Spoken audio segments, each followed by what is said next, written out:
Good morning from Chicago traders. It is 8:01 a.m. of Chicago time on Friday, January 9th, 2015. Derivatives trading involves substantial risk of loss and is not suitable for all investors. My personal opinions, market data, and recommendations are subject to change without notice. Past performance is not indicative of future results. Quick look at the overnight. Comment from Trade the News. Equity markets open slightly lower versus sharp gains seen on Thursday's session. That's early in the session. The market had some selling coming into it. With U.S. payrolls data in focus, markets hold losses amid speculation. ECB staff said the steady QE plan of about 500 billion euros. Keep an eye out on that. Banks generally lower amid Santander capital raise and speculation related to new ECB capital rules. Broker commentary weighs on UK home builders. Shanghai Composite gives back more than 3% gains during the session. Reportedly, ECB is mulling a dual-track QE strategy with the ECB buying sovereign bonds and national central banks also buying sovereign bonds. The non-farm payrolls number came out at 7:30 Central about a half hour ago. 252,000 versus 240,000 estimated. Change in private payrolls, 240,000 versus 225,000 expected, much higher.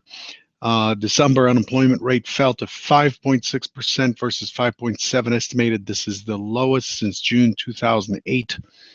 And then at Fed's Evans is on CNBC at 7:40, 10 minutes after the non-farm payrolls, in the comments that the employment growth has been good for quite a while. Economic activity is strong, feels confident about the economic outlook. Does not comment on interest rates. Looking ahead today at 9 o'clock Central, just a half hour after the open, we have U.S. November wholesale inventories month on month, expecting 0.3% estimated. Wholesale trade sales month on month, expecting 0.0%. And then we have Fed's lacquer at 12:20 p.m. Central, 1:20 Eastern. Let's take a look at what happened yesterday and discuss that for a bit.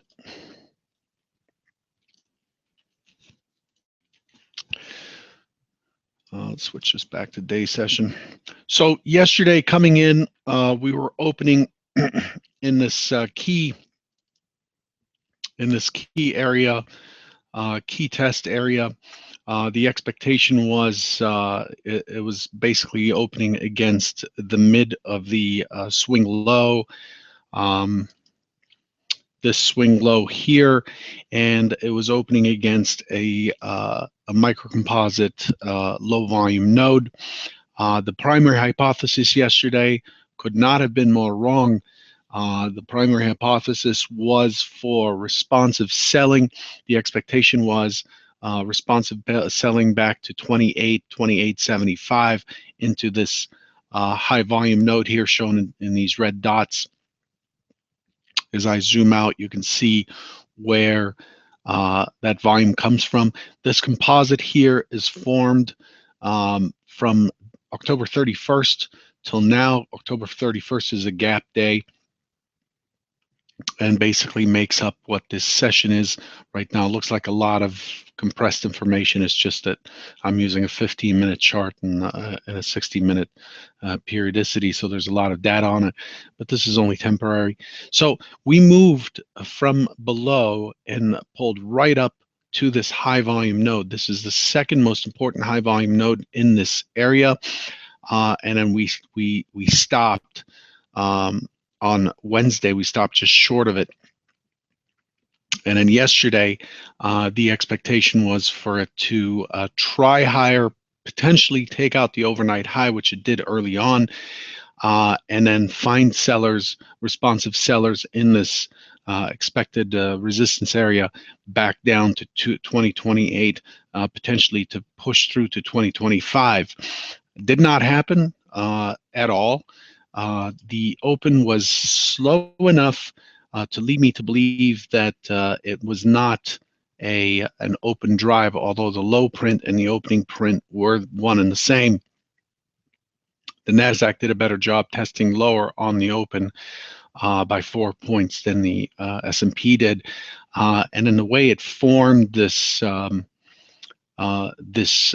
opening swing led me to believe that this is an open auction out of range rather than an open drive. So I did not properly identify that this is likely to be a trend type structure.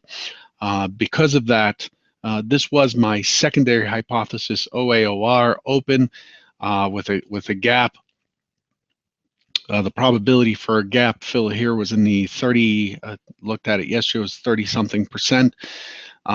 But I did not expect it to go all the way down to 23, so that I didn't give that too much weight.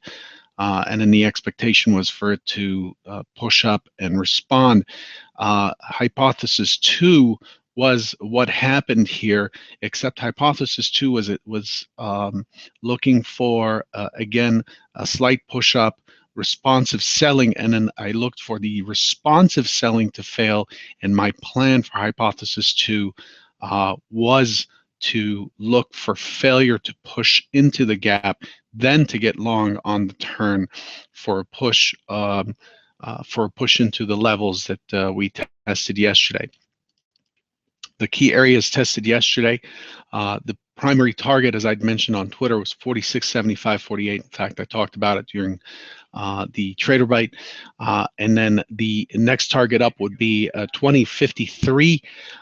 And then ultimately the key target in this area is 20.60. That is the MC point of control. If you recall, on the December contract, that value was that price was 20.67. There's a 7-point premium difference, 20.67. A take of this 20.60 area in the March contract is likely to push through to the next low volume node, which is at 75.50. We still have a weak high double top, and basically we have rejected the lower prices. As crazy as this auction might seem, the sell-off might seem, it worked beautifully. We do have again a weak high. The profile for the drop has been very odd looking. If you look at it here, as the drop happened and we started to incorporate the prior trading as it's folding over itself, that's what these microcomposites are for, you can see that the profile does not show any consensus on value on the way down. So as we're pushing down, when I look at what this profile looks like from the top down, you could see how poorly formed this profile is. There's no real consensus on value at all, with a lot of volume at the top, a double top, making this a longer-term weak high. And then when we bring in the prior volume and incorporate the last day before yesterday, you could see that there was a decent chance for this to respond back, find a base against this acceptance zone here. You can see that the bulk of the volume is down here. Come down into that 28 again. This is where I get the 25 from, this LVN right here, and then look for the bounce against this decent support area here in the 2025 for a spirited push up as we squeeze shorts out. The short squeeze occurred yesterday. So again, the primary hypothesis was completely off, and for that reason, and because it just wasn't, I could not see the execution advantage on Hypo 2 because it was just a push. I basically did nothing with this. So that's just the way it is. The only other opportunity I had was right here, the pullback to 2048. I was looking for a lower pullback, 2048, 2046.75 again from the top, a test from the top once we broke, and it pulled to 48.75, and I wasn't fast enough to catch this run up. So not very fruitful in this product yesterday. We have a P-shaped profile indicating a short squeeze and then we're currently trading on the edge of this profile. So again, yesterday's hypothesis did not work, was completely wrong, and that's just part of the process. I'm not here to be right or perfect. I just want to make that clear. The idea here is that it is not that I have a crystal ball and I'll emphasize when I'm right and just skate through when I'm wrong on my primary trade idea. That's why we create multiple hypotheses, and it's really, really important for traders to see that. That essentially it's like a flight plan. You have your primary waypoints on your flight plan, but you also look for what to do in inclement weather and so on, so you don't suffer the fate of that Air Asia flight by trying to push through bad weather. Same thing in trading. The risks are not as bad as flying, but still there are risks, and we always look for 3 hypotheses, at a minimum 3 hypotheses for the day. And the reason for that is that we expect failure on some level, and failure gives us a better indication of what probabilities we have left, kind of like the Monty Hall problem. Anyway, so that's where we are. The market's opening right at the high side of yesterday's profile. We could see that the reaction on the non-farm payrolls was very strong. We have not had that strong a reaction on non-farm payrolls for a while. Basically, we covered today on non-farm, we covered the area from 47 to 62, giving us 15 points on the non-farm bar, which we haven't seen in a while. The non-farm payrolls numbers have been quite disappointing over the last few months. The market overnight was starting to become responsive and retrading some of the tail that was left behind yesterday. The tail is better seen on a market profile chart. You can see here that we left a pretty decent sized tail yesterday. There was an excess at the low, starting in the middle of the excess that was left behind from way back on the second, or I believe it was the second. I'm not sure, and the market just pushed up through, and we were starting on the overnight session. We were starting to trade below this big area into the excess tail below, and that would have created an interesting open. Of course, we couldn't open there because of the non-farm payroll number. Took all that back, creating a more balanced, more distributed profile, and giving us 2052 as a minor support early on. Currently trading 2057.75, and it looks like we are probably going to open in a choppy area. We are pushing into the 2060, so we're in this key area up here, key volume zone. So I'm looking for a choppy open. I'm looking for a two-way trade, potentially responsive selling back into the 2050, 53, 52 area. Potentially, the market's done this so many times where we sell off and we take it right back, just like we saw here. Strong sell-off on this day, leaving a long tail, a lot of excess, and then the next day takes it back, gap up, and then speed all the way up to new all-time highs. We get this a lot in this product. The market's always finding pretty aggressive buyers. As you could see here, strong sell-off into October. A doji the next day is a chop day, and then boom, gap, and off we go. So given the way the market's behaved in the past, with these gap and runs, I'm not too keen on looking for responsive selling. So I think at best we would see some chop and attempt at responsive selling, but the idea is that we continue into the 2060 above on the day session, retest that the micro composite point of control and the key price in this area, and start working our way up to 2066.50 high, and so on and so forth, and into the next LVN zone at 75.75. This morning, I'm basically going to sit on my hands and wait to see how it reacts at 56.25 back down to 53, and 52 is the overnight point of control. If it finds a base there, if it even makes it that far down, then I would be looking to trade from the outside in, meaning anticipating chop, and because it's non-farm payroll day and it's Friday, I'm anticipating that it would be a local-to-local trading or short-term traders in control fairly quickly into the session. So don't go crazy with the expectation that we would have a runner like yesterday.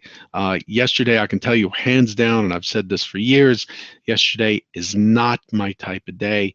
I feel blessed and have paid big money to learn what days are not my days, and yesterday was clearly not my day. I do not like trend days, one-way trades where the OTF's in control all day.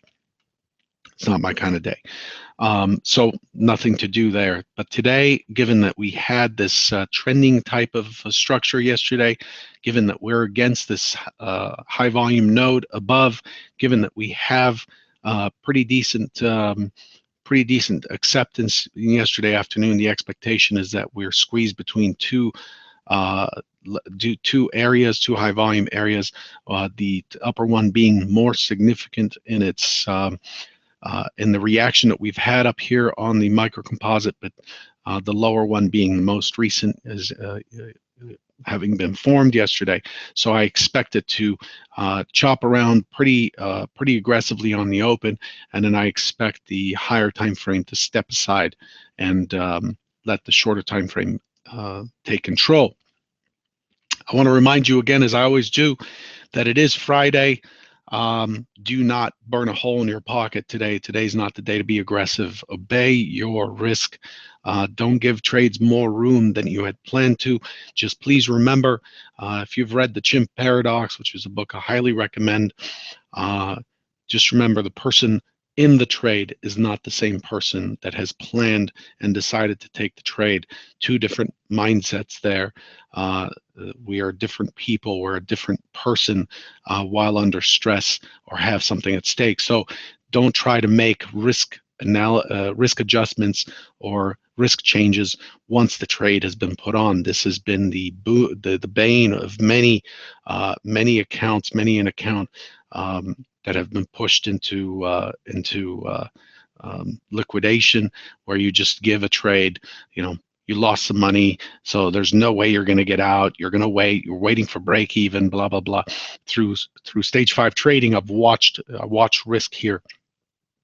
And we have alerts at various levels on the accounts, and I've watched people just do that, move their stop, give the trade a lot of room until it's time for a margin call, and then I'm forced to blow them out and close the position, close the position at the end of the day, because they keep giving the position room, unfortunately missing out on a lot of opportunities potentially during the day.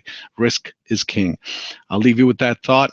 I won't cover the Bund and the Euro stocks. Not much to say there. The Bund did not respond as I'd expected. I expected the Bund to break out higher and the Euro stocks lower yesterday. Did not do that. The Euro stocks have been selling off all morning. Even with non-farm, they were unable to take back the morning's high. They seem very weak to me. So I'm looking for them to be stuck here for the session into the cash close. I'll leave you with that. Good luck, and stage 5 traders, remember our webinar at 12 Central today. You'll get the link in the mail. Take care.